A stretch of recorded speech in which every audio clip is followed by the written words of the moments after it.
Please join me in thanking and welcoming Alice Waters.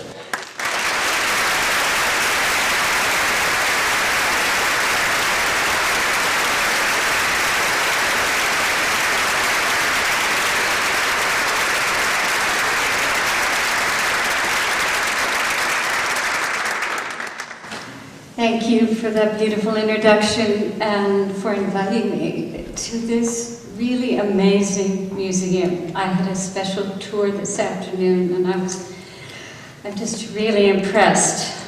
I also think that if we sell all the books, or the bookstore sells all the books that I signed today, that something's going to be growing here. And some people are going to be cooking here. Very interesting, very delicious ways. Well, one of the reasons that I accepted this generous invitation is because in my imagination, Indianapolis is a kind of mythical American city, a place that I've never actually visited, and someplace that I don't know anything about. But it's a place that's defined in my mind by one big oversimplified association. It's the idea that Indianapolis equals speed.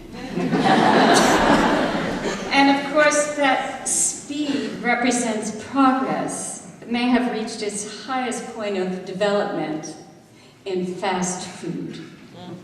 So I thought it would be fitting to come to Indianapolis as a spokesman for slow food and slow food values. But what's the difference, and is there a difference?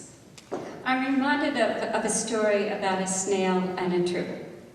And deep in the forest, a snail and a turtle had a terrible collision.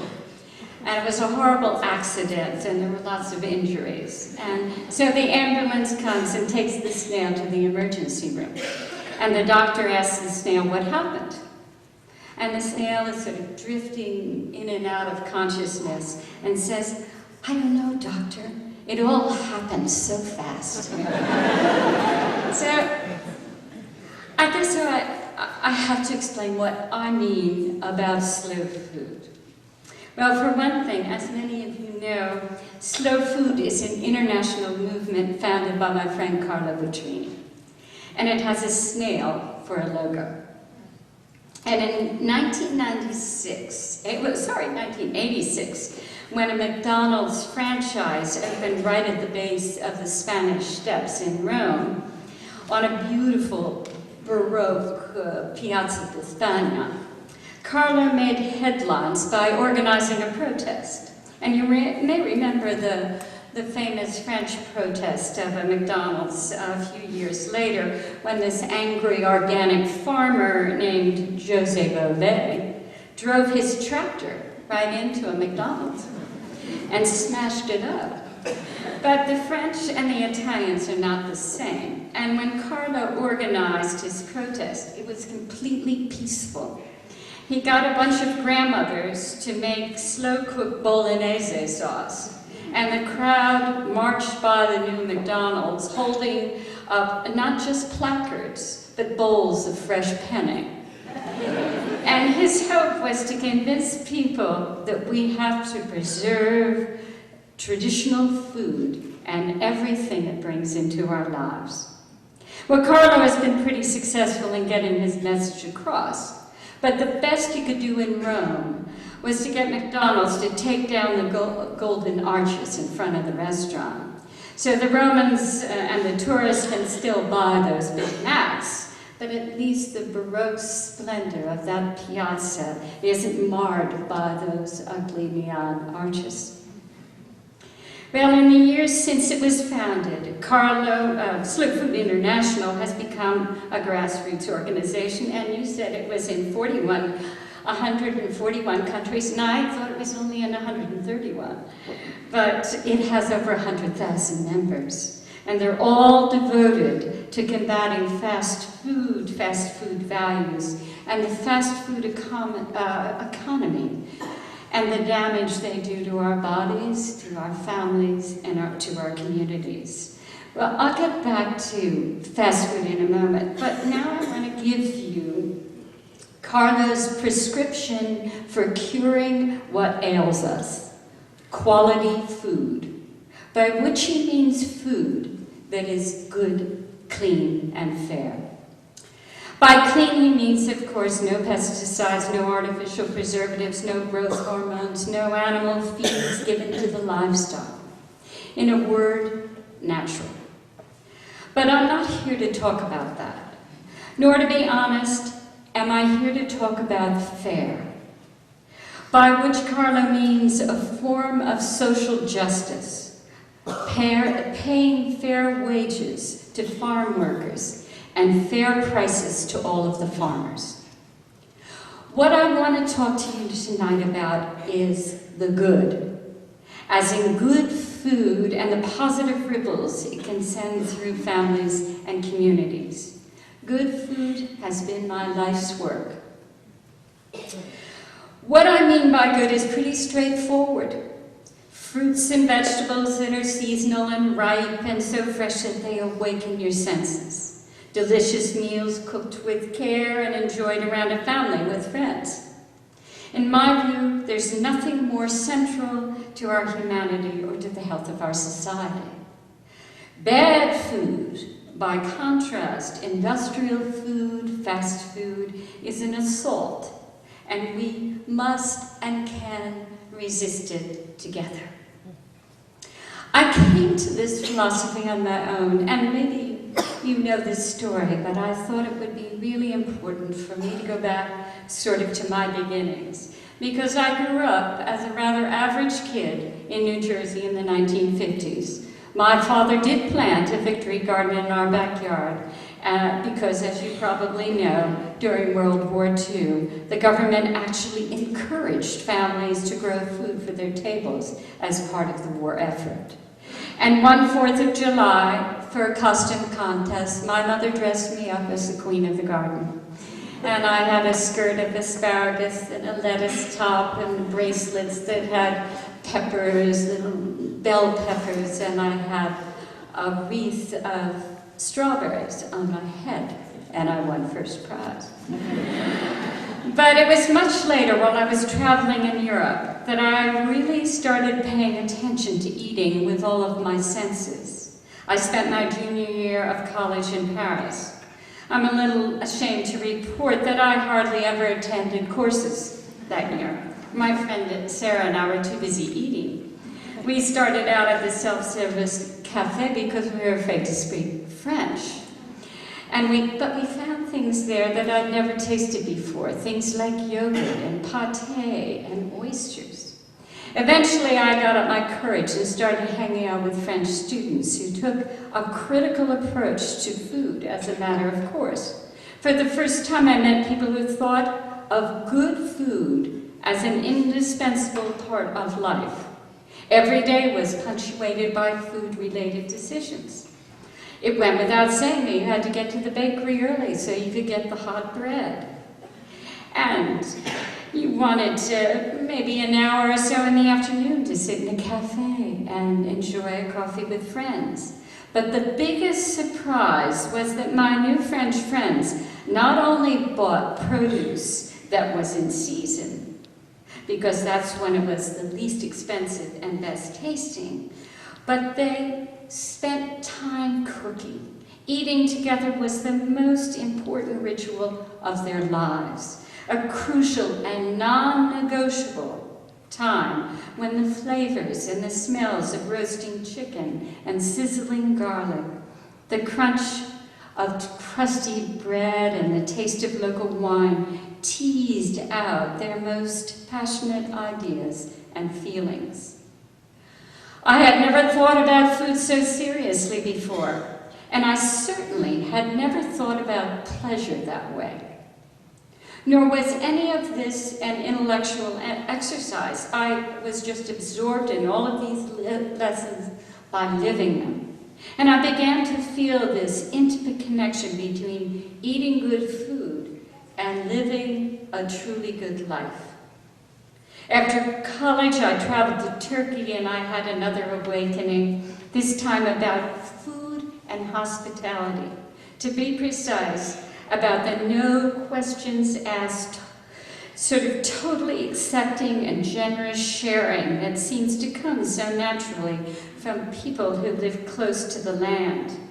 While I was camping one time in Turkey with a group of friends, I woke up in the morning and found that somebody had lifted the flap and put in a little bowl of warm goat's milk while we had been sleeping. And they simply shared the best of what they had.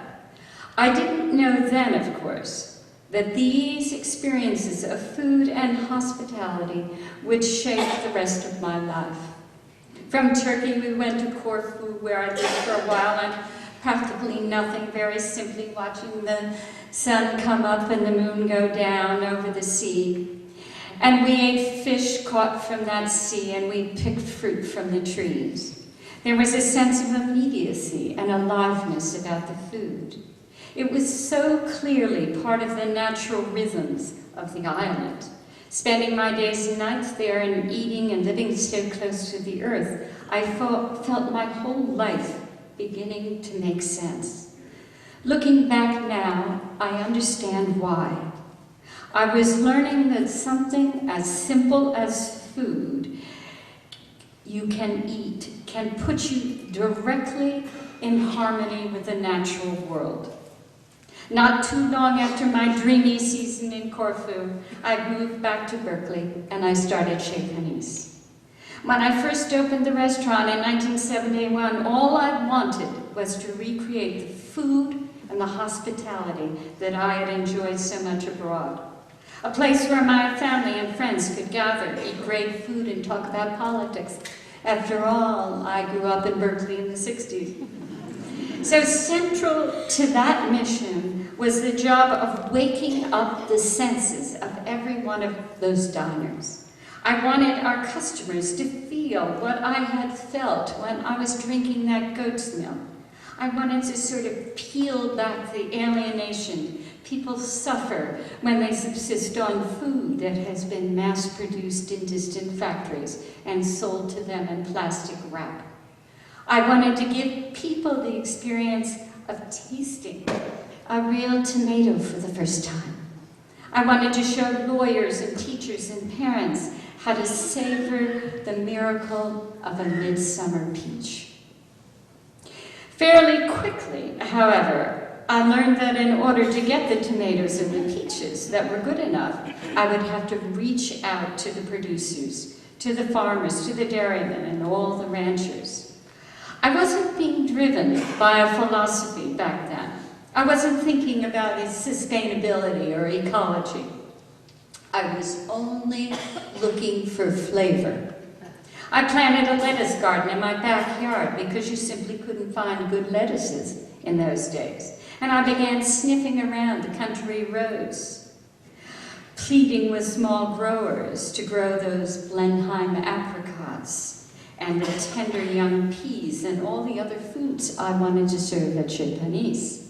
I knew that without them, I wouldn't be able to show people that food can be an authentic form of sustenance and not just fuel. A mealy, tough-skinned tomato will never teach anybody about food as spiritual sustenance, because a mealy, tough-skinned tomato is nothing of the sort. But if you slice up an early girl tomato in California in about mid-September, and you just drizzle on a little olive oil and a sprinkle of salt, you're in business, or at least Chez Panisse was. There were times when I'd peek out of the restaurant's kitchen and look around the room to see how my project was going. And one of the biggest surprises was always how effectively good food does the job.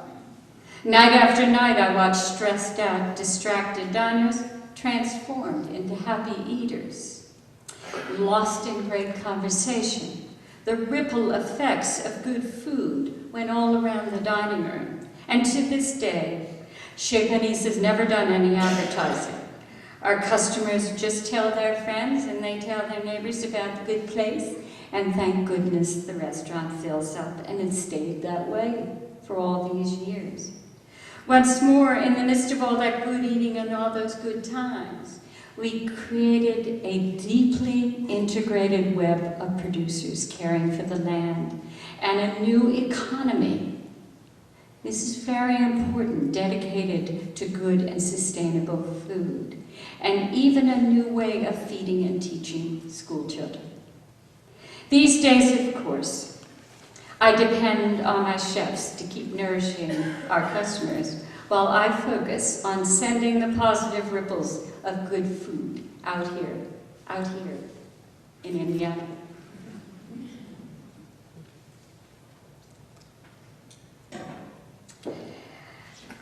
And I'm not talking about franchising companies or branding new products. I'm talking really about bringing the experience and values of truly healthful and delicious food to everyone, beginning with the school children. And most exciting, there's a groundswell of popular support right now. You're probably all here in this room. You probably know that Walmart, of course, is selling organic food and clothing. They've been doing it for a couple of years. But it's so great to know that we're multiplying those farmers markets geometrically.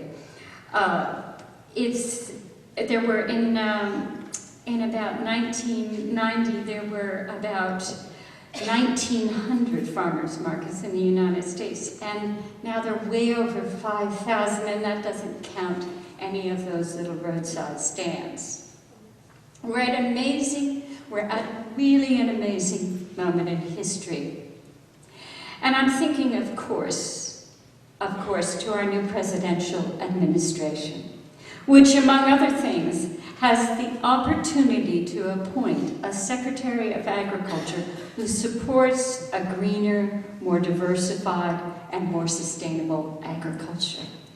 And I'm thinking, too, that now it's time to implement a plan that I've been lobbying for nearly 20 years. Now, don't you think it would be great if the White House had a victory garden, an organic vegetable garden, right front and center on the lawn? Well, this is not without precedent, of course. John Adams and Franklin D. Roosevelt during the war had such a garden when they lived there.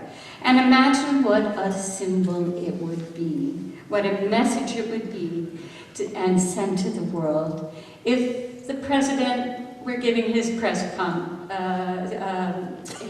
conferences right there between the little orchard and the compost heap. I can see it. But the change I'm most interested in is a national commitment to edible education. I believe in giving students the experience of growing their own food in a school garden, preparing it in a classroom, and enjoying it around a table. Making good food the birthright of every American will require a lot of hard work and sacrifice, and a commitment to paying for it. But good food belongs on every American table and not in just fine restaurants. Once we put it back there, I'm going to go right back to the kitchen and start cooking again. But right now, it's really important, really important that we talk about food in this particular way. Eating together is one of the oldest, most basic, and frankly, the most conservative ideas there is. This isn't anything new that we're talking about. It's only resurfacing now because food that's truly good has become such a rarity in American life. The author Eric Schlosser, one of my heroes and probably yours, has pointed out that we live in fast food nation. Americans spend more money on fast food than on higher education. And I heard today an alarming statistic about Indianapolis that 75% of the restaurants in this town are chains. Where we think, of course, of chickens as nuggets, children do. And this morning when I spoke to the children at the school and I asked them where their food came from, and they said it's from the store. It took them a long time to sort of get to the farm. But we have been indoctrinated to really believe that it's not important where our food comes from, and that a family meal could actually consist of hitting the drive-thru and eating a hamburger, fries, and a shake in the car. Fast food has become our dominant cuisine, our peasant cooking, if you will, of America. And perhaps it's the dominant cultural force as well. And we buy fast food because it's available, easy, familiar, and almost cheap. I say almost because, as you know, fast food and fast food values have huge hidden costs. As many as 85% of American families don't sit down, regulate, and eat dinner together. Only 15% do. And a whole country suffers. Studies have shown that children who eat together with their families have better language skills, better grades, lower risk of drinking and smoking and abusing drugs. And children who don't eat dinner together with their families are less healthy, less literate, and less happy. Well, that American obsession with speed, too busy to cook and too busy to sit down and eat together, reminds me of a funny little essay that Adam Gopnik wrote about his daughter Olivia and their imaginary friend, Charlie Ravioli.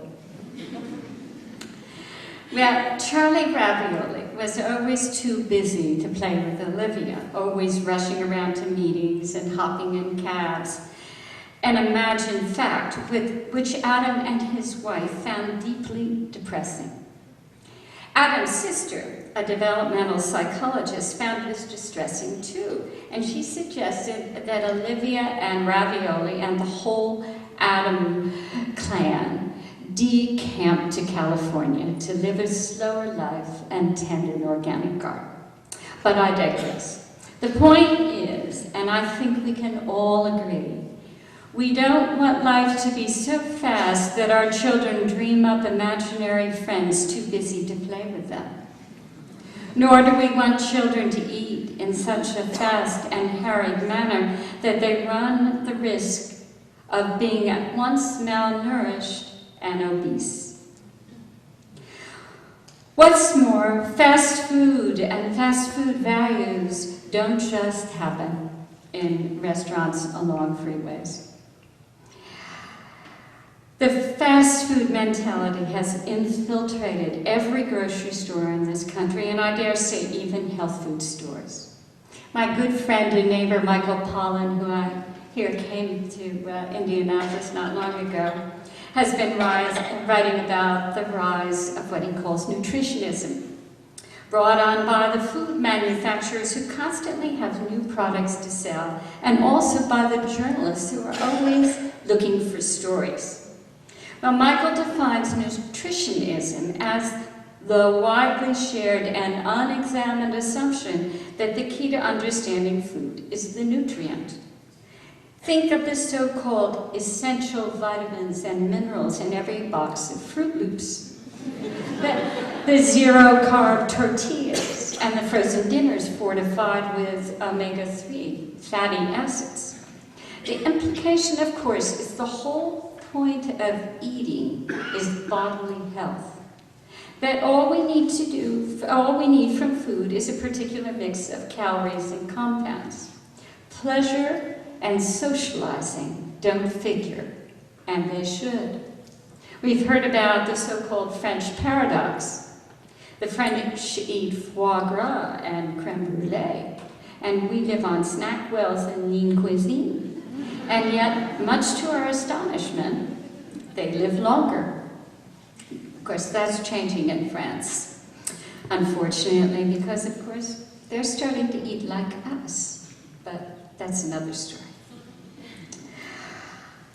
I don't want you to think that I'm elitist here, down on the easy targets like children's cereals and McDonald's. I see these food problems everywhere, even in our finest institutions.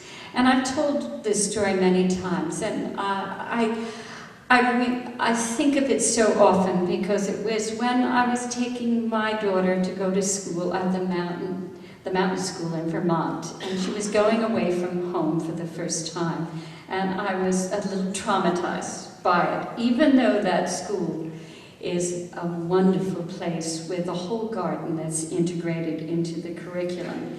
But I was on my way back home, and I went to New York City, and I ate some wonderful meals with my old friends, and I walked around Central Park, and then I went over to the Museum of Natural History.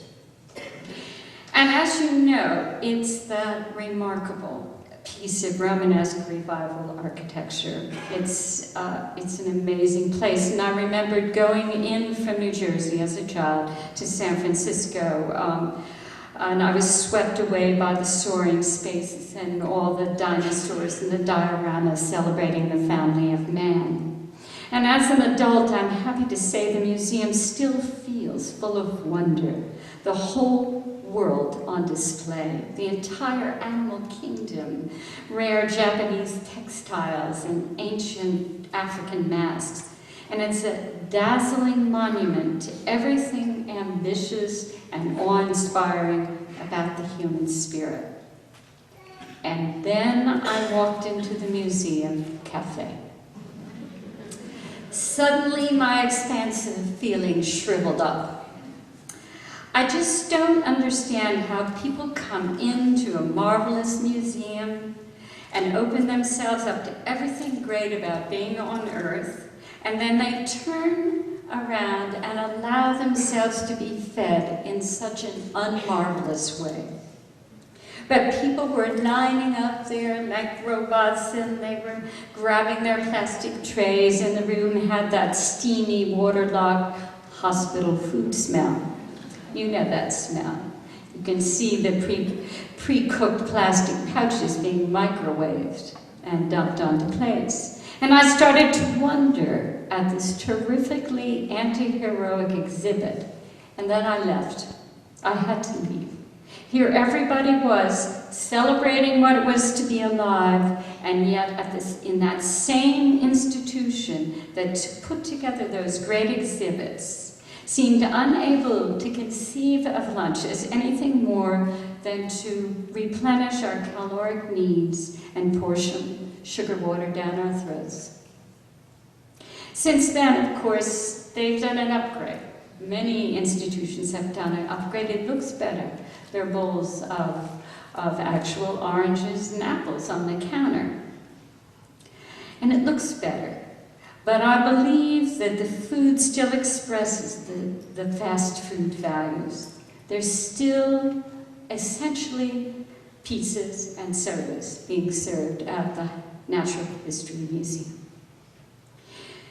So right now, my life is dedicated to making lunch in our public schools better than this, to making it a true, growing, learning, and interactive experience.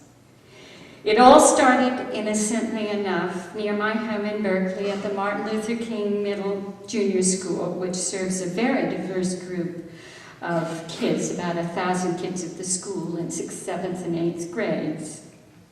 It's a school that I passed on my way to Chez Panisse. Well, 10 years ago, it was covered with a dreary blacktop, and the school cafeteria had been closed and replaced by a shack at the end of the parking lot that sold that prepackaged microwaved food. And many people in the community were dismayed by the state of the food, and together we all convinced the enlightened principal that he should rip up that blacktop and plant an enormous garden so that the students could learn and cook from an edible schoolyard. And as parents among you doubtless know, children love to help to cook and they love to help garden. The great educational reformer John Dewey recognized this, so did Montessori and Waldorf.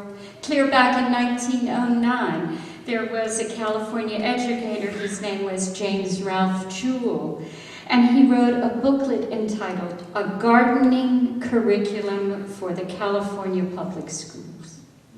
This was a real movement at the beginning of the last century. Our Edible Schoolyard at Martin Luther King, with its 1-acre organic garden and kitchen classroom, began in 1996 with its students preparing meals from their own crop of mosh, arugula, mustard greens, kale, beets, and garlic. 12 years later, the garden and the kitchen are still going strong. Just last week when I was there, they were making a little stew with the Jacob's cattle of beans that they had dried from last year's harvest, and they had kale and celery, and they were pounding together savory and garlic and making a little paste to put in the soup. They were making snacks a couple weeks ago with empanadas and dolmas and sweet potato fries, which they served in little handmade rolled up cones.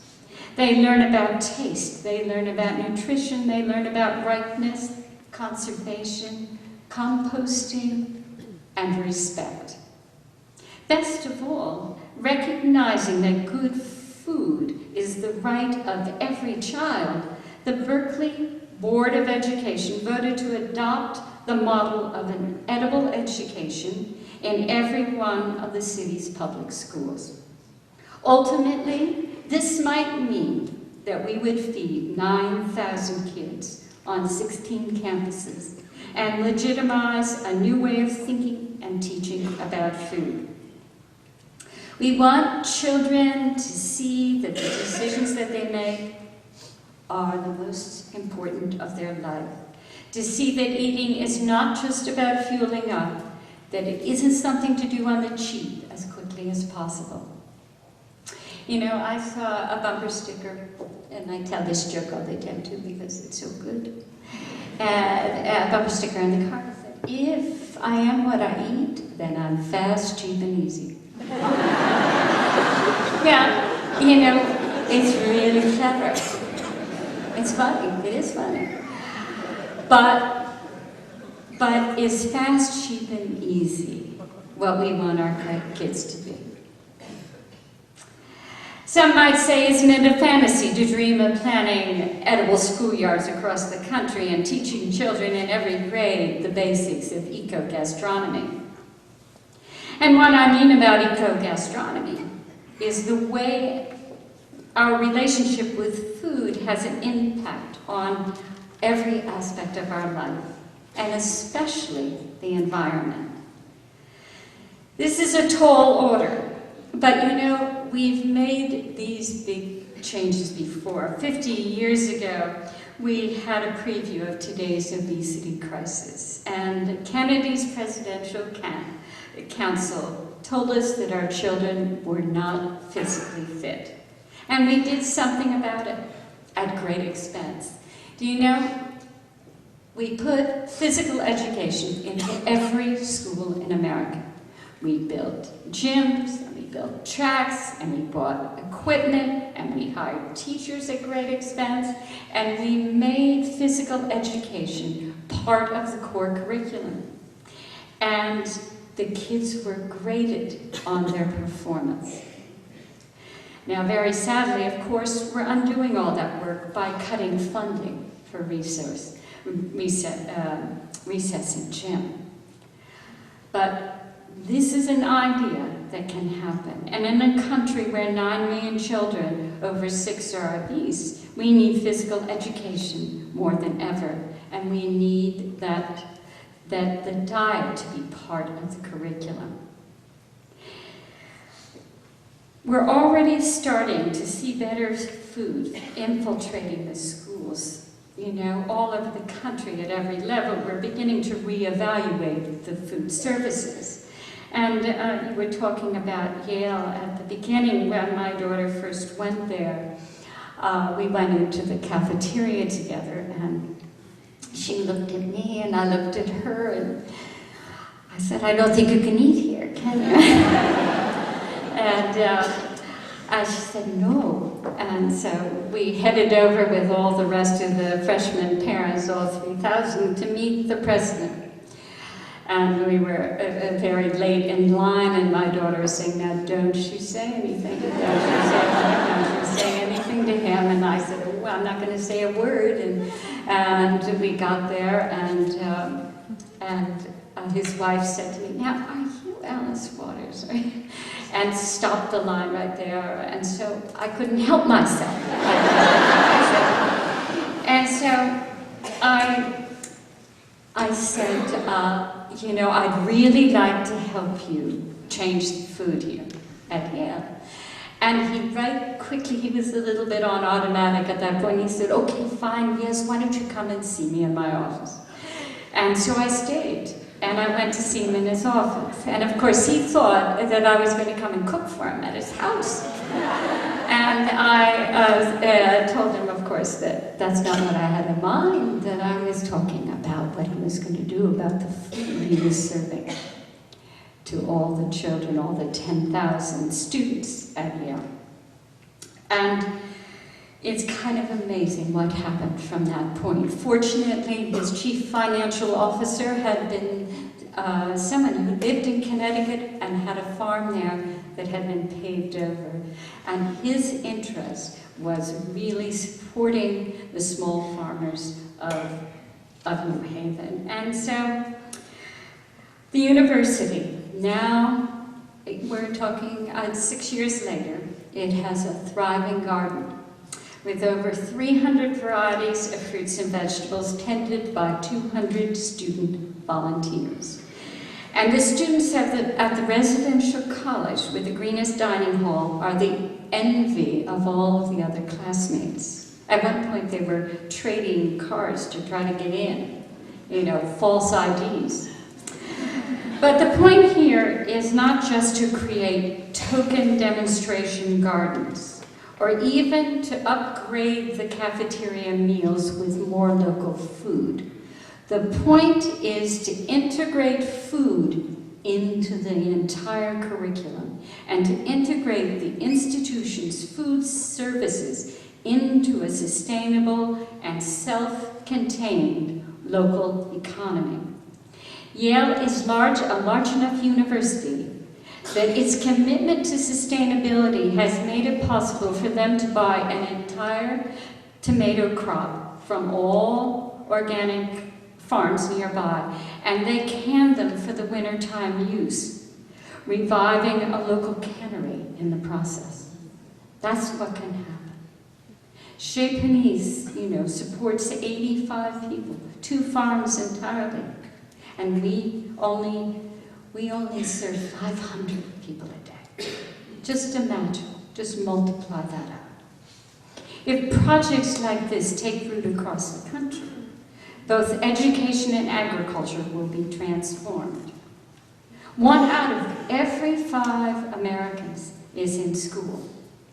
And if all these students were eating lunch together and eating local food, just imagine what the change would be like.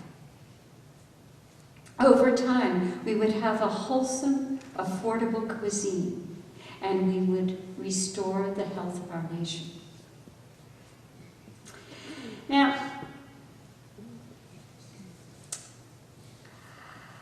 among Michael Pollan's, I want to get back to Michael, just this one little last thought, because he's so brilliant, and he has so many wonderful observations about food.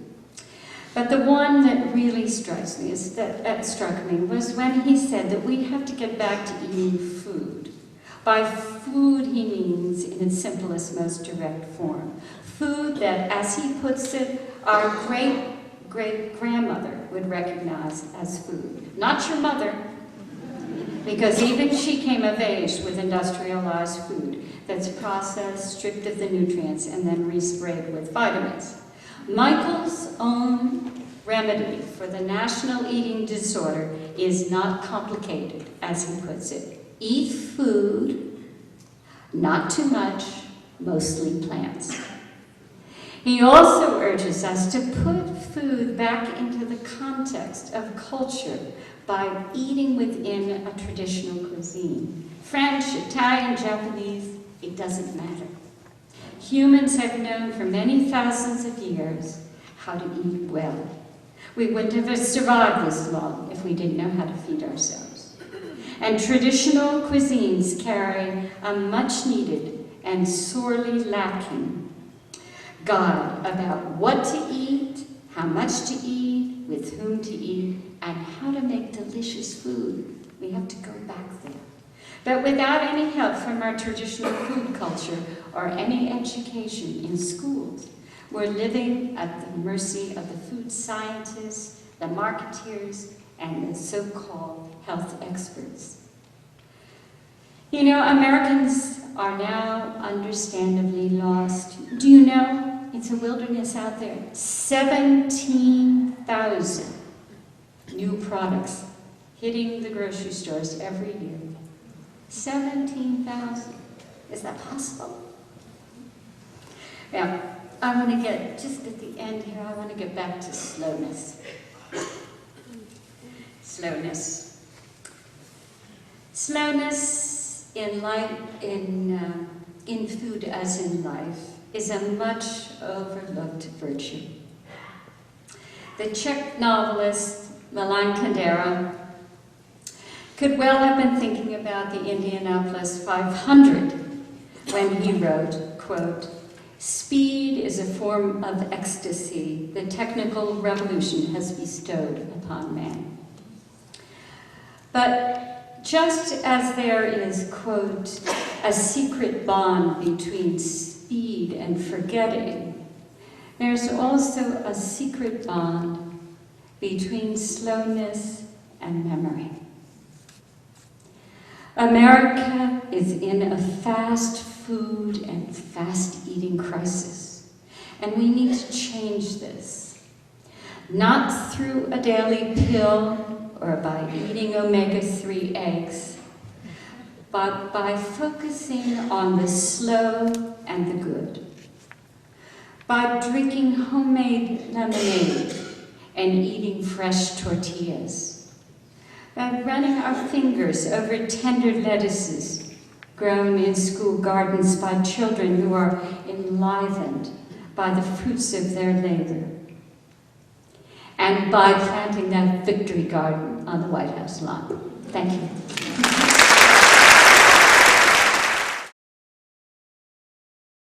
Well, we raise $500,000 a year for King's School. It's one school, and we're not serving every child lunch there.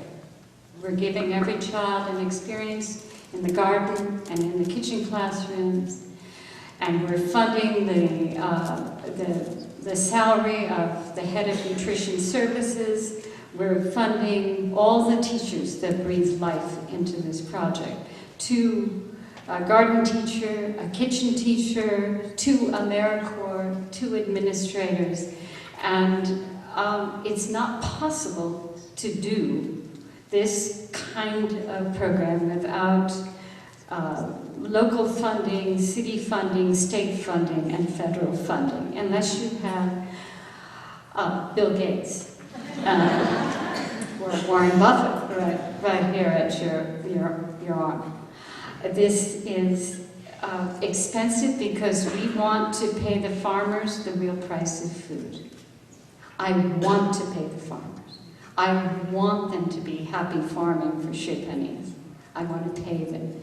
And with the money that we have for the schools, it's so low. Even though Ann Cooper, who's been working with us for the last couple of years, has performed miracles in buying local and organic food within the budget, it is not good enough from my point of view. These children deserve the very best possible and the very best possible circumstances for eating that food. They need to be brought into a pleasurable, beautiful circumstance, and that's what this is about. And I think it should be the number one priority.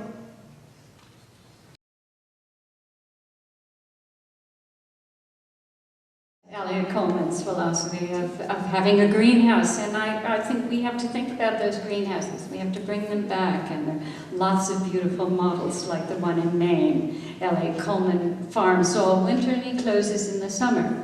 And he grows salads and herbs and wonderful little carrots and radishes, and he does this in a beautiful organic way. So we have to take those models. We don't have to invent them again. Now, Chez Panisse really serves only what's in season. And you would think we have the Horn of Plenty. We do not. We only have tomatoes 4 months. We only have eggplant for that time. We're eating, I can tell you right now, we're eating persimmons and pomegranates. We're just going into the fall. We have nuts and berries and cranberry. I mean, the things that are produced right now are root vegetables, and we have to have root cellars again. We have to can what's good to can and pickle what's good to pickle. But there are grains of all kinds that we could be growing, and beans of every color, and cauliflowers that are lime green, and carrots that are orange and red and white. We just haven't begun to explore what's possible, and I just thought something great that could happen at this beautiful museum would be to bring together a foraging conference and figure out what is being grown in Indiana, what's here, what do you have, what can you use, and corn, did you say corn? But you'd be surprised, on the East Coast they said, we can't grow artichokes, we've never heard of cardoons, we can't, those are south of France, California things, and right there in New Haven, Connecticut, they have about 10 kinds of different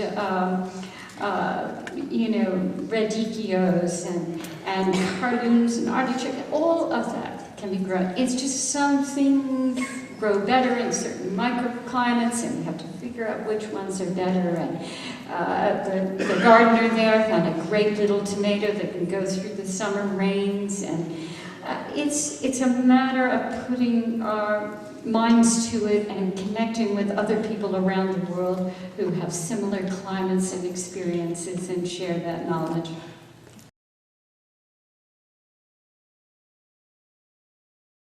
It's so important. It's a beautiful way to teach kids about biodiversity and cultural diversity. And some of the best lessons are given by parents who come into the schools, and they love to demonstrate how to make tortillas or chapatis, and it becomes a whole lesson that's connected to the history class when you're making a curry and pounding the spices together, and the mother is wearing a sari, and you're living that experience, and you don't even feel like you're in a history class or in school, and you remember it your whole life.